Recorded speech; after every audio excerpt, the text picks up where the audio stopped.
אנחנו במלחמה, לא במבצע, לא בסבבים, במלחमा। Israel के वज़ीर-ए-आज़म ने तो कह दिया है कि they are in a state of war, यानी कि वो हालत जंग में है और हमास के इस हमले का वो भरपूर जवाब देंगे। लेकिन अब उन्होंने तैयारी के साथ जब इसराइली रियासत पर हमला किया है, ये इस बात का पैगाम है यहूदियों को कि ना तुम फलस्तीनियों की रूह को खत्म कर सकते हो, ना उनके जज्बे जहाद और जज्बे ईमान को। और इस ऑपरेशन को हमास ने ऑपरेशन अल अक्सा फ्लड का नाम दिया है। कर दीजिए कि कम से कम 40 जो इसराइली हैं वो हमास के इस हमले में हलाक हो चुके हैं।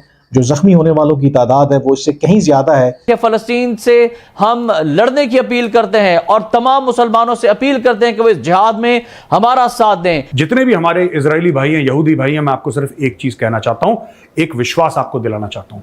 आप इनको ठोको, आप इनको ठोको, इनके घर में घुस के इनको ठोको, इनके हेडक्वार्टर्स में मिसाइल मारो, आपको जो करना है करो। पूरे 140 करोड़ भारतवासी आपके साथ खड़े हैं। ये जब मुजाहिदीन जब इतनी बड़ी रियासत से टकराकर उसको जलील कर देते हैं, तो आप सोचें पूरी दुनिया के मुसलमानों को हौसला कितना मिलता है। कश्मीर के मुसलमान भी बहुत गौर से देख रहे हैं। अगर फलस्तीन में आप चले जाएं तो इसको भी जारी बात है लार्जर जो पिक्चर में दहशतगर्दी कहा जा रहा है। फ्रेंच प्रेसिडेंट ने भी ये कहा, इंडिया के प्राइम मिनिस्टर मोदी ने ये कहा है कि भाई ये दहशतगर्दों ने जो हमला किया है। इस बार आप एक तरफा काम करके खत्म कर दीजिए इसको, जड़ से इस समस्या का समाधान। 1.5 अरब मुसलमान सिर्फ तमाशा देख रहे हैं। सिर्फ फलस्तीन के मुसलमान कुर्बानी दे रहे हैं, यहूदियों से बराह रास्त टकरा रहे हैं। और किस लिए? सिर्फ अपनी सरजमीन के लिए नहीं, मस्जिद अक्सा के लिए, अल-कुद्स शरीफ के लिए, मुसलमानों के क़िबला अव्वल के लिए। और वही ये कुर्बानियां हैं इनकी, जिसकी वजह से आज मुसलमानों में थोड़ी बहुत इज्जत, गैरत, हया बाकी रह गई है। तो पूरी दुनिया के मुसलमान महसूस कर रहे हैं अपने दिल वजूद में एक जज्बे को कि यहूदियों की जिल्लत और रुसवाई अल्लाह हमें अपनी आंखों से दिखा रहा है। बेशक इसके नतीजे में बहुत भारी कुर्बानी हमें देनी पड़ेगी, शहादतें होंगी, बहुत भारी तादाद में फलस्तीन के बच्चे औरतें शहीद किए जाएंगे। लेकिन पूरी दुनिया के सामने मुसलमानों ने यह साबित कर दिया कि दुनिया के ताकतवर यहूदियों को भी निहत्ते खाली हाथ भी उनके मुकाबले पे इसराइल की जो फौजी ताकत है, जो एटमी ताकत है, उसके मुकाबले पे फलस्तीनी निहत्ते हैं। ये पैराग्लाइडर्स के साथ इनकी एयरफोर्स तो पैराग्लाइडर्स के ऊपर है जो उन्होंने सिर्फ बाढ़ क्रॉस करने के लिए इस्तेमाल की। इनकी तो मछलियां पकड़ने वाली किश्तियां हैं जिसके जरिए ये समुद्र के रास्ते आए और उन्होंने इसराइल पर हमला किया। और मोटरसाइकिलों के जरिए ये घूमते हैं और फिरते हैं। ये जब मुजाहिदीन जब इतनी बड़ी रियासत से टकराकर उसको जलील कर देते हैं, तो आप सोचें पूरी दुनिया के मुसलमानों को हौसला कितना मिलता है। कश्मीर के मुसलमान भी बहुत गौर से देख रहे हैं। ये बहुत कुछ सीखने के लिए है कश्मीर के मुसलमानों के लिए फलस्तीन से, ये हकीकत है। लेकिन अफसोस के साथ कहना पड़ता है कि जो जज्बा शहादत और जज्बा जहाद पूरी फलस्तीनी कौम में है वो कश्मीरियों में नहीं है। कश्मीरी बहुत बड़ी तादाद में होने के बावजूद उनके अंदर बहुत छोटी जमात है जो मुसल्लह मुज़ाहमत कर रही है हिंदुओं मुशरिकों के खिलाफ, हिंदुत्व के खिलाफ। उनको वो तरीके सीखने की जरूरत है, वो जज्बे सीखने की जरूरत है। कश्मीरी माओं को वो हौसला पैदा करने की जरूरत है अपने अंदर जो फलस्तीनी माओं ने पैदा किया है। पूरी मुसलमान दुनिया में जहां पर काफिर ताकतें भूखों की तरह मुसलमानों पर गिर रही हैं, जैसे दस्तरखान पर भूखे गिरते हैं, वहां पर फलस्तीनी मुसलमानों की ये मज़ाहमत पूरी उम्मत को जिंदा कर देती है, नया खून देती है, हौसला देती है, जज्बा देती है।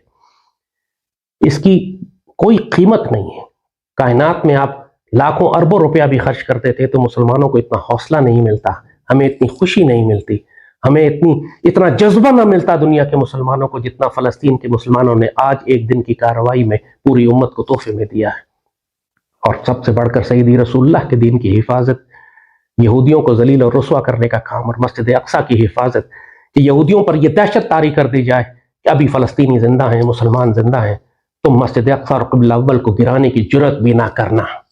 और इसराइली रियासत पर जो दहशत तारी हो गई है इसकी कोई कीमत नहीं है। बेशक इसके लिए जो मर्जी कुर्बानियां और शहादतें देनी पड़े, फलस्तीनी मुसलमान उसके लिए राजी हैं। मरना तो सब ने है एक दिन।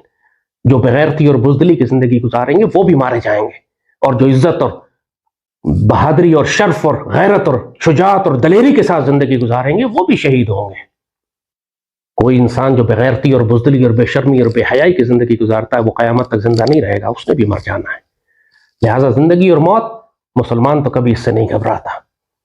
और यही बात कि वो मुसलमान जो हुब्बुद दुनिया व कराहितुल मौत में डूब चुका हो, जो जहाद, शहादत और हिजरत को जानता ही ना हो, उसको ये फ़लस्तीनियों के अमाल, उनकी जहाद, उनके ये हमले, ये कार्रवाइयाँ हैरानकुन लगेंगी, पागलपन लगेगा। लेकिन हकीकत यह है कि हर गैरतमंद मुसलमान जिसके दिल में अल्लाह ने अल्लाह उसके रसूल की मोहब्बत और फ़लस्तीन की आज़ादी की ख्वाहिश और मस्जिद अक़सा में नमाज पढ़ने की ख्वाहिश जिसके सीने में रखी है, वो जानता है कि ये कितनी कीमती कुर्बानियां हैं। हमास ने, जो कि एक दहशतगर्द ग्रुप है, एक टेररिस्ट ग्रुप है, उसने इजराइल के ऊपर ऑपरेशन अल अक्सा फ्लड, अल अक्सा मस्जिद भी है, आपने नाम सुना होगा, तो अल अक्सा फ्लड के नाम से इजराइल के ऊपर 5000 मिसाइलें छोड़ी बहुत कम समय में। 5000 rockets were fired on the state of Israel. Israel ने बोला है कि इस बार जो लड़ाई होगी ना, उसमें हमास का हलवा बना देगी इजराइल। मैं ज्यादा कुछ, देखिए डेवलपिंग स्टोरी है, मेरे पास अभी वो इंफॉर्मेशन नहीं, और इंफॉर्मेशन आएगी जैसे इजराइल अपनी जवाबी कार्रवाई करेगा। लेकिन मैं जितने भी हमारे इजरायली भाई हैं, यहूदी भाई हैं, मैं आपको सिर्फ एक चीज कहना चाहता हूं, एक विश्वास आपको दिलाना चाहता हूं। आप इनको ठोको, आप इनको ठोको, इनके घर में घुस के इनको ठोको, इनके हेडक्वार्टर्स में मिसाइल मारो, आपको जो करना है करो। पूरे 140 करोड़ भारतवासी आपके साथ खड़े हैं।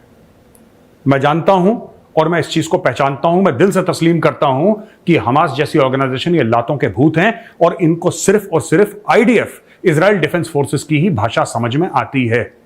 इस बार मैं आपसे यह रिक्वेस्ट करूंगा आईडीएफ से, इजराइल डिफेंस फोर्सेस से, इस बार आप एक तरफा काम करके खत्म कर दीजिए इसको, जड़ से इस समस्या का समाधान कर दीजिए। जब तक आप नहीं घुसेंगे गाजा के अंदर, जब तक आप इनके घरों में नहीं घुसेंगे, इनको वहां से निकाल के इनको फुल एंड फाइनल इनका सेटलमेंट नहीं करेंगे, ये जानवर वहां से निकलते रहेंगे, आपके घरों के बच्चे जो हैं वो सेफ नहीं रहेंगे, ये टेररिस्ट एक्ट करते रहेंगे। बेसिकली टेररिस्ट लोग हैं हमास के। Hamas, Hezbollah, these are all terror organisations. इनका वंस एंड फॉर ऑल आप फुल एंड फाइनल सेटलमेंट इनका कर दीजिए। आपको बेहतर पता है क्या करना है।